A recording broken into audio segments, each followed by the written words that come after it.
Mahadev the fact speakers में मैं आपका स्वागत करता हूं मित्रों।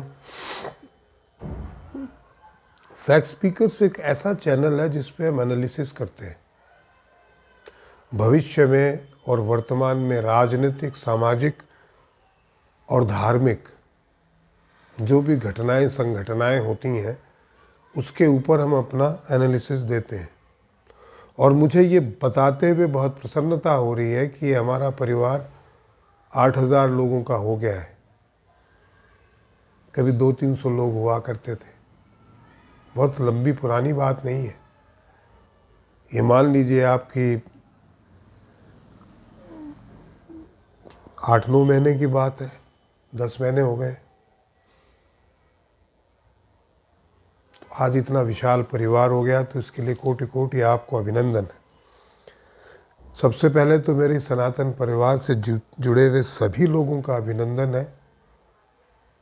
और जिन लोगों ने अभी तक सब्सक्राइब नहीं किया है उनसे निवेदन है कि प्लीज़ सब्सक्राइब कीजिए, शेयर कीजिए, कमेंट कीजिए और कंट्रीब्यूट ज़रूर कीजिए, सब लोग मिलके जितना भी हो सके।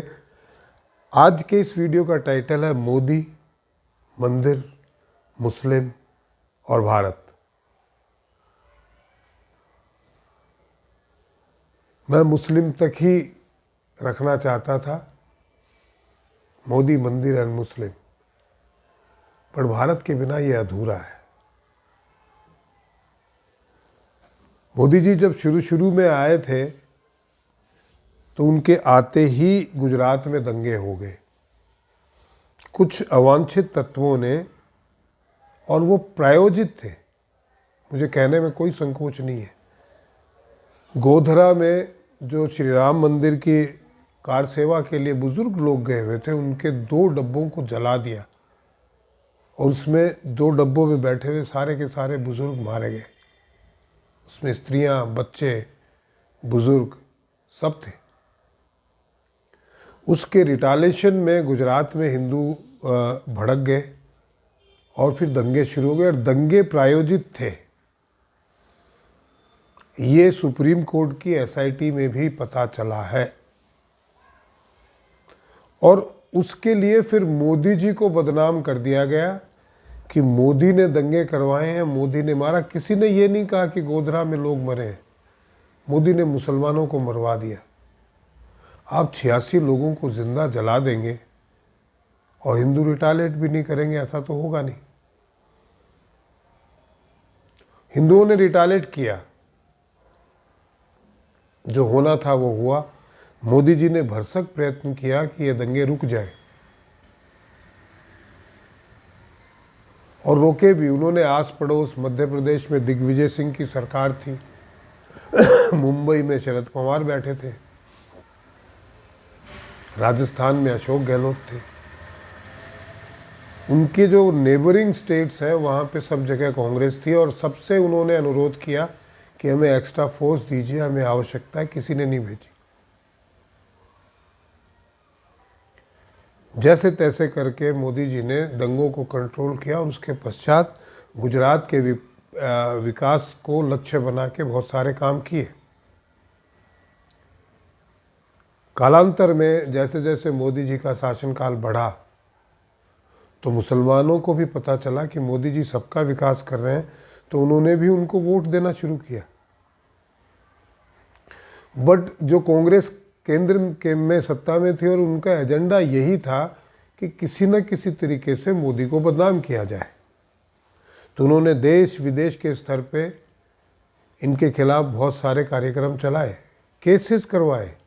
तीस्ता शीतलवाड़ जैसी एक एनजीओ तैयार की जिसको फंडिंग की, उसको विदेशों से फंडिंग मिली और झूठे केसेस बनाए गए, झूठे गवाह खड़ा किया गए। सुप्रीम कोर्ट की एसआईटी ने ये कहा है।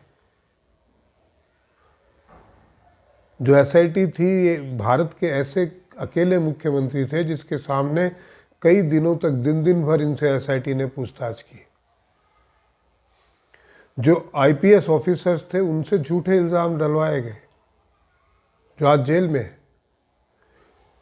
जो लोग संघ से जुड़े हुए थे या बीजेपी के कर्मठ कार्यकर्ता थे, उनके ऊपर बलात्कार के आरोप लगा के झूठे केसों में उनको जेल में पहुंचाया गया।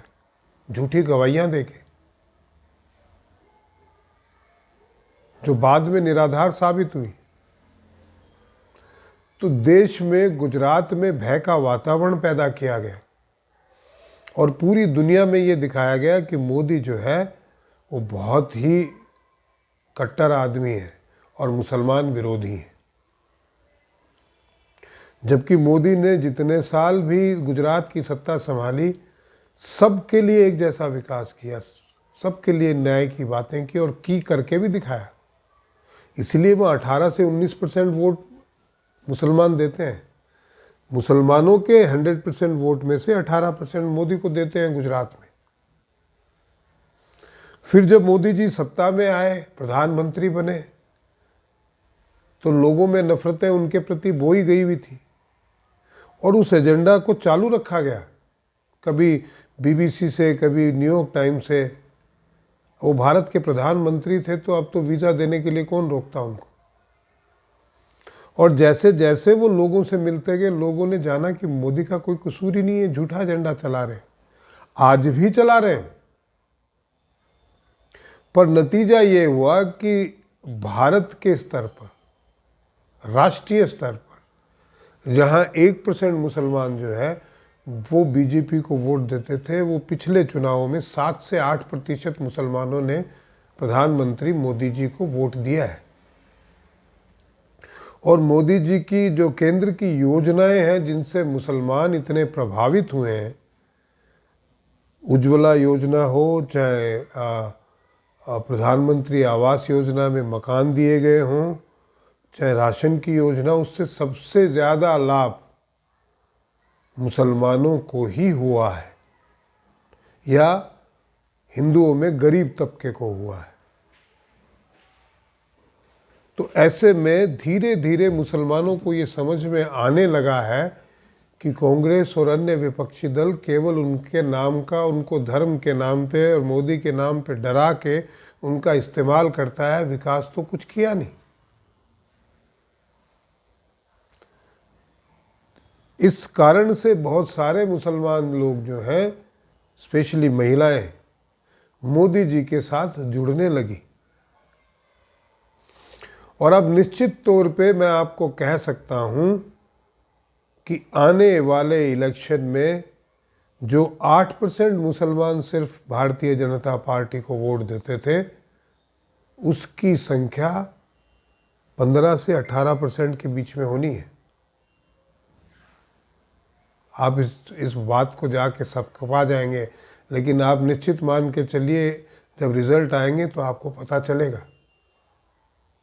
तो जो दिख रहा है, सिर्फ जो उपद्रवी तत्व हैं, जो उपद्रव करना चाहते हैं, उनको छोड़ दीजिए।